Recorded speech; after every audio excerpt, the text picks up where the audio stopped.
Anda bisa melihat tingkatan iman Anda di mana. Kalau Anda mampu sampaikan kepada pimpinan dengan cara yang paling baik, cara paling bijak, dengan niat yang tulus. Assalamualaikum Ustaz. Waalaikumsalam warahmatullahi wabarakatuh. Saya mau bertanya, saya punya teman yang bekerja di salah satu bank. Dia sebagai teller yang input data nasabah, yang dimana data selalu berbeda, ya, dimana data selalu berbeda sama punya kepala cabangnya. Yang di sana terus dia timbul kecurigaan terhadap bank. Di sana terus dia bertanya sama beberapa pegawai di sana, dan ternyata benar kalau kepala cabangnya di sana. Anda banyak mengulang kata di sana, pepeo gitu ya. Baik, ya kita teruskan. Beberapa pegawai di sana dan ternyata benar kalau kepala cabangnya di sana korupsi dan pegawainya hampir semua tahu akan hal itu. Terus apa yang bisa saya lakukan? Apa yang bisa dilakukan teman saya Ustadz? Apa harus berhenti dari bank itu atau dia harus memberitahu para nasabah kalau sudah terjadi kecurangan di bank sana? Mohon pendapatnya Ustadz. Secara singkat, teman Anda mengetahui ada praktek yang tidak benar di tempat dia bekerja, apa yang harus ia lakukan? Sebagai seorang muslim dalam situasi ini, kita diingatkan oleh Nabi SAW sejak 15 abad yang lalu. Dan pengingat dari Nabi tentunya berupa petunjuk dari Allah Subhanahu wa taala, karena Nabi tidak mungkin memberikan sebuah petunjuk dalam kehidupan kecuali atas petunjuk Allah. Wa ma yantiqu 'anil hawa in huwa illa wahyu yuha. Dan Nabi tidak berkata dengan nafsunya, tapi bimbingan wahyu yang disampaikan oleh Allah Subhanahu wa taala untuk diteruskan oleh beliau. Dalam hadis riwayat Muslim tersambung pada sahabat Abu Sa'id Al-Khudri dari Nabi sallallahu alaihi wasallam, beliau menyampaikan, man ra'a minkum munkara falyughayyir biyadihi fa in lam yastati' fa bilisanihi fa in lam yastati' fa biqalbi fa huwa adhaful iman.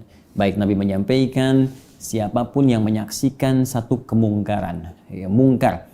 Jadi ada fahsya, ada mungkar. Ya, fahsya keburukan yang lahir lewat syahwat nafsu. Ya, maaf, zina, pornografi, porno aksi, LGBT itu masuk kategori fahsya. Baik, mungkar, keburukan yang muncul dari nafsu perut dan akal. Ya, mencuri, korupsi, tadi merampok, membunuh, membegal, ya, berdusta dan semacamnya, itu mungkar yang diingkari oleh hati kita, yang ditolak. Nah, maka jika Anda menyaksikan perbuatan itu, falyughayyir, maka hendaklah Anda berpartisipasi untuk menghentikan itu. Merubah sehingga yang mungkar ditinggalkan, yang ma'rufnya datang. Maka apa yang pertama harus dikerjakan? Biyadi. Kalau dia mampu dengan tangannya. Tangan ini gambaran majas dalam bahasa Arab itu bisa diartikan kekuatan. Jadi seringkali di kalimat bahasa Arab itu banyak majaznya, banyak kiasannya. Karena ini menunjukkan tingkat bahasa dengan strata bahasa yang indah, yang tinggi. Ya, makanya Anda sering pernah dengar istilah begini, tangan di atas lebih baik daripada tangan di bawah. Itu kan hadis Nabi. Ya, al-yadul ulya khairum minal yadis sufla. Tangan di atas lebih baik daripada tangan di bawah. Artinya bukan tangannya di atas begini. Nah, jadi kalau ada peminta-minta, mintanya pakai tangan di atas. Bukan begitu maksudnya. Ya. Jadi memberi lebih baik daripada Anda seringkali meminta. Dijadilah pemberi. Jadi sukses untuk memberi. Nah, di hadis konteks mungkar ini pun, falyughayyir biyadi, rubah dengan tangan ini. Maksudnya kekuatan, ya, kemampuan. Jadi kalau Anda punya kemampuan, rubah dengan kekuatan Anda. Nah, kalau posisinya bisa melakukan itu. Nah, kalau tak mampu, fabilisani, dengan lisan. Ingatkan, ya, sampaikan. Kalau Anda punya kemampuan, tadi kepala cabangnya di atasnya, ya sampaikan saja. Ya, bahwa ada sesuatu yang tidak tepat. Kalau dirasakan misalnya sulit, maka Anda mencari jalan lain. Nah, misal Anda infokkan kepada bagian di atas kepala cabang itu. Ya, misalnya ke pusat, ya Anda sampaikan datanya.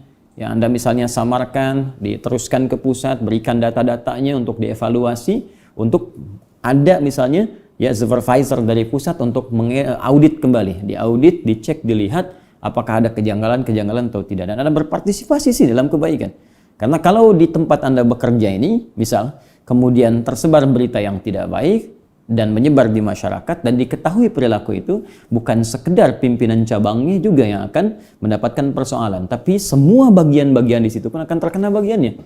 Bagaimana kalau kemudian ditarik, ya, nasabah menarik semua tabungannya dari situ, tidak ada percaya, maka Anda pun akan dapat bagian keburukannya. Karena itu ada beberapa keburukan-keburukan itu yang keras diingatkan, bahkan diberikan sanksi, ancaman sanksi yang kuat di dalam Islam karena dampaknya bisa menyebar kepada masyarakat bahkan yang tidak berbuat. Ya, bahkan yang tidak berbuat. Dan ini sebetulnya sudah logis dalam hukum positif kita pun seperti itu. Ya, kenapa narkoba misalnya hukumannya lebih berat? Kenapa pembunuhan itu berat? Ya, kenapa hukumannya begitu tinggi dan berat? Karena memang dampaknya kepada orang lain itu bisa luas. Nah, karena itu dalam Islam zina itu ancamannya kuat. Pembunuhan ancamannya sangat tinggi. Kenapa? Karena dampaknya itu begitu luas. Nah, karena itu bahkan ada beberapa hal-hal tertentu yang ketika dikerjakan itu disebutkan langsung oleh Al-Quran bahkan oleh hadis Nabi SAW. Itu satu orang berbuat yang salah, yang lain bisa kena. Ya, seperti kasus wabah saat ini.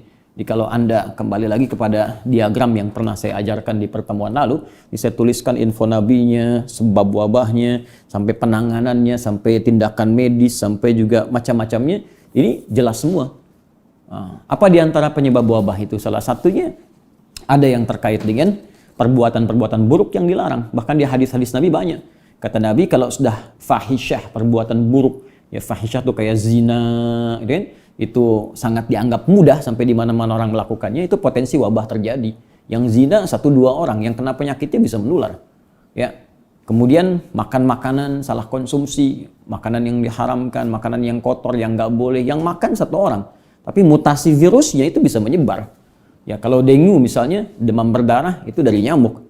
Ya, nyamuknya gigit, ya, kemudian mutasinya baru dari hewan ke manusia. Ya, ini ada wabah yang ya seperti corona yang kita hadapi sekarang. Ya, dari hewan ke hewan pertama. Kemudian mutasi kedua, hewan ke manusia. Mutasi ketiga, manusia ke manusia. Nah, itu yang sudah semakin parah gitu ya. Karena itu kita berdoa, pertama berikhtiar tentunya supaya semua ini bisa diatasi, kemudian berdoa kepada Allah Subhanahu wa taala. Jadi yang tadi jangan dibiarkan. Ya, Anda bisa melihat tingkatan iman Anda di mana. Kalau Anda mampu sampaikan kepada pimpinan dengan cara yang paling baik, cara paling bijak, dengan niat yang tulus, bukan niat untuk menjatuhkan tapi niat mengoreksi. Karena semua pekerjaan kita kembali kepada niat. Ya, jadi itu bagian pertama. Kalau tak mampu Anda dengan lisan, ya sampaikan kepada teman-teman yang tahu tadi, ya. Kemudian kalau tak mampu pula dengan hati, tapi itu serendah-rendahnya iman. Tinggal ditanyakan iman Anda berada di tingkat yang mana. Jangan sampai tidak ada iman sama sekali. Wallahu taala alam bissawab.